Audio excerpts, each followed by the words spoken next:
Hello everyone, welcome to JM studies. ఈ వీడియోలో మనం 2024 మే 1వ తేదీ కరెంట్ అఫైర్స్ డిస్కస్ చేద్దాం. ఓకే, ఫస్ట్ వన్ చూద్దాం. ఇటీవల ఏ రాష్ట్రము 14 పతంజలి ఆయుర్వేద ఉత్పత్తుల లైసెన్సులను సస్పెండ్ చేసింది? Correct answer Uttarakhand. బాబా రామ్దేవ్ స్థాపించిన పతంజలి ఆయుర్వేదకు చెందిన 14 ఉత్పత్తుల తయారీ లైసెన్సులను ఉత్తరాఖండ్ ప్రభుత్వం సస్పెండ్ చేసింది. వాటి ప్రభావం గురించి తప్పుదావ పట్టించే ప్రకటనలు పేర్కొంది. తప్పుదావ పట్టించే ప్రకటనలు నిలిపివేయాలనే ఆదేశాలను పాటించనందుకు రామ్దేవ్పై కొనసాగుతున్న పరిశీలన మరియు చట్టపరమైన చర్యల మధ్య ఈ చర్య వచ్చింది. ఇండియన్ మెడికల్ అసోసియేషన్ పతంజలి ఆయుర్వేదంపై చట్టపరమైన చర్యలు తీసుకుంది. రామ్దేవ్ వాదనలు ముఖ్యంగా కోవిడ్-19 చికిత్సకు సంబంధించి ఆధునిక వైద్యం పట్ల తప్పుదావ పట్టించేవి మరియు అవమానకరమైనవి. నెక్స్ట్ వన్ చూద్దాం. గుజరాత్ వ్యవస్థాపక దినోత్సవం ఎప్పుడు జరుపుకుంటారు? కరెక్ట్ ఆన్సర్ మే 1. గుజరాత్ దినోత్సవము మే 1వ తేదీన జరుపుకుంటారు. మే 1, 1960న శక్తివంతమైన గుజరాత్ రాష్ట్రం ఏర్పడిన సందర్భంగా జరుపుకుంటారు. ఈ వార్షిక సందర్భం గుజరాత్ యొక్క గొప్ప సాంస్కృతిక వారసత్వం, స్థితిస్థాపకత మరియు భారతదేశ సాంస్కృతిక మొజాయిక్కు చెందిన సహకారాన్ని ప్రతిబింబిస్తుంది. సాంప్రదాయము మరియు పురోగతితో నిండిన చరిత్రతో గుజరాత్ దినోత్సవం రాష్ట్రం స్వతంత్రం వైపు ప్రయాణము మరియు అభివృద్ధి మరియు శ్రేయస్సు కోసం దాని కొనసాగుతున్న అన్వేషణకు గుర్తుగా పనిచేస్తుంది. బొంబాయి పునర్వ్యవస్థీకరణ చట్టం అమలులోకి వచ్చిన తర్వాత మే 1, 1960న బొంబాయి రాష్ట్రం నుండి గుజరాత్ విడిపోయింది. నెక్స్ట్ వన్ చూద్దాం. భారత్ అధికంగా ఏ దేశం దిగుమతులపై ఆధారపడుతుంది? Correct answer China.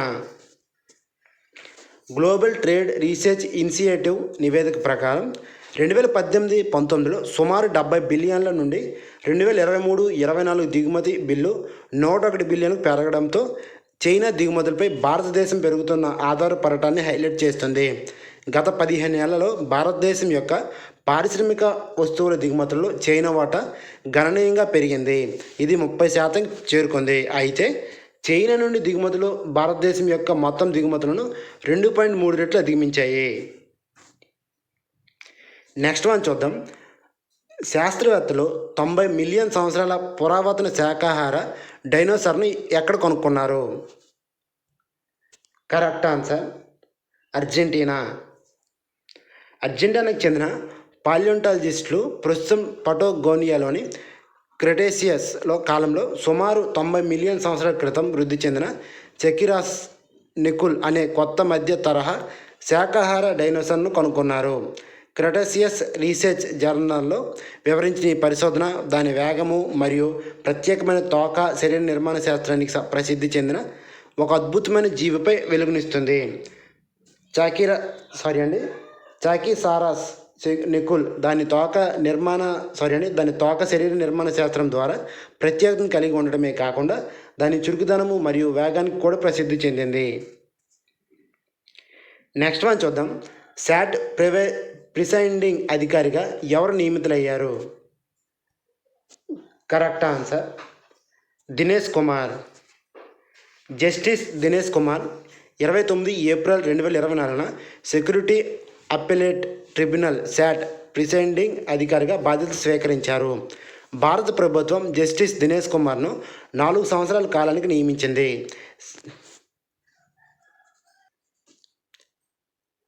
SAT presiding అధికారిగా బాధ్యతలు స్వీకరించడానికి ముందు జస్టిస్ దినేష్ కుమార్ కర్ణాటక హైకోర్టు ప్రధాన న్యాయమూర్తిగా ఉన్నారు. అతను ఫిబ్రవరి 24లో పదవి విరమణ చేశారు. చివరి ప్రిసైడింగ్ అధికారి జస్టిస్ తరుణ్ అగర్వాల్ డిసెంబర్ 2023లో పదవి విరమణ చేసినందున గత 4 నెలలుగా ప్రిసైడింగ్ అధికారి లేకుండా శాట్ పనిచేస్తుంది. నెక్స్ట్ వన్ చూద్దాం. ప్రపంచంలోనే అతిపెద్ద విమానాశ్రయం ప్రాజెక్టుకు ఏ దేశం శంకుస్థాపన చేసింది? Correct answer Dubai. 400 టెర్మినల్ గేట్లు మరియు 5 సమాంతర రన్వేలతో ఏటా 260 మిలియన్ల మంది ప్రయాణికులకు వసతి కల్పించే అపూర్వమైన సామర్థ్యాన్ని కలిగి ఉన్న ప్రపంచంలోనే అతిపెద్ద విమానాశ్రయం ఆల్ ముక్తాం అంతర్జాతీయ విమానాశ్రయాన్ని నిర్మించడానికి దుబాయ్ ప్రతిష్టాత్మకమైన ప్రయత్నాన్ని ప్రారంభించింది. Sheikh Mohammed bin Rashid Al Maktoum నేతృత్వంలో ఈ ప్రాజెక్ట్ ఆవిష్కరణ మరియు గ్లోబల్ కనెక్టివిటీ దుబాయ్ యొక్క నిబద్ధతను సూచిస్తుంది. దుబాయ్ ఏవియేషన్ కార్పొరేషన్ మద్దతుతో ఈ ప్రాజెక్ట్ ఏఈడి 128 బిలియన్ యొక్క అద్భుతమైన పెట్టుబడిని కలిగి ఉంది. ప్రారంభ దశ 1 దశాబ్దంలో పూర్తవుతుందని అంచనా వేయబడింది.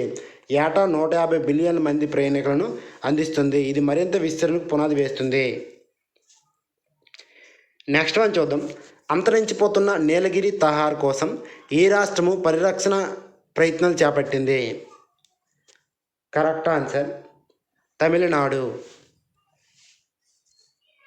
తమిళనాడు రాష్ట్రంలోని ప్రముఖ జంతువు నీలగిరి తహార్ పై ప్రభుత్వం 3 రోజుల పాటు సర్వే చేపట్టింది. ఆవాసాల నష్టము మరియు వేటతో సహా అనేక సవాళ్ళను ఎదుర్కొంటున్న అంతరించిపోతున్న ఈ జాతిని బాగా అర్థం చేసుకోవడం మరియు సంరక్షించడం ఈ చొరవ లక్ష్యము. Wild life institute of India, world wide fund for nature, international union for conservation of nature వంటి ప్రఖ్యాత సంస్థల సహకారంతో ఈ సర్వే జరుగుతుంది. ఈ సహకార ప్రయత్నం సమర్థవంతమైన పరిరక్షణకు అవసరమైన బహుముఖ విధానాన్ని నొక్కి చెబుతూ దాని వివిధ వాటాదారుల నుండి నైపుణ్యం ఒక చోట చేర్చింది. నెక్స్ట్ వన్ చూద్దాం. మహారాష్ట్ర వ్యవస్థాపక దినోత్సవం ఎప్పుడు జరుపుకుంటారు? కరెక్ట్ ఆన్సర్ మే 1. 1960లో రాష్ట్ర అవతరణకు గుర్తుగా ప్రతి సంవత్సరం మే 1న మహారాష్ట్ర దినోత్సవం జరుపుకుంటారు. బొంబాయి ప్రెసిడెన్సీ నుండి మహారాష్ట్ర విడిపోయి ఈ చారిత్రాత్మక రోజున ప్రత్యేక రాష్ట్రంగా ప్రకటించారు. ప్రస్తుత గుజరాత్ మునుపటి ముంబై రాష్ట్రంలో మరొక భాగంగా ఉంది. భాషా ప్రయుక్త రాష్ట్రాల కోసం పెద్ద ఎత్తున నిరసనలు వెల్లడెత్తడంతో భాష సరిహద్దుల ఆధారంగా రాష్ట్రాలను పునర్వ్యవస్థీకరించడానికి ఉద్దేశించిన 1956 రాష్ట్రాల పునర్విభజన చట్టం ఫలితంగా ఈ విభజన జరిగింది.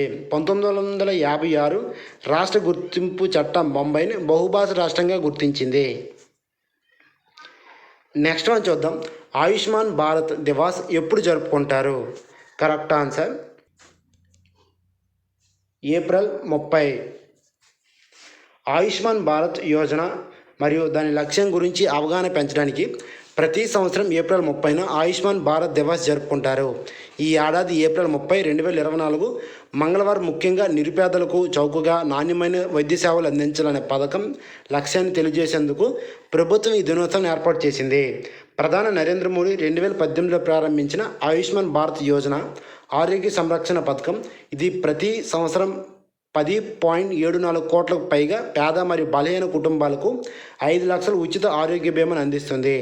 ఈ పథకంలో 3 రోజులు ప్రీ హాస్పిటలైజేషన్ మరియు 15 రోజులు పోస్ట్ హాస్పిటలైజేషన్ కేర్ కవర్ చేయబడతాయి. ఇది రోగులకు సమగ్ర మద్దతును నిర్ధారిస్తుంది.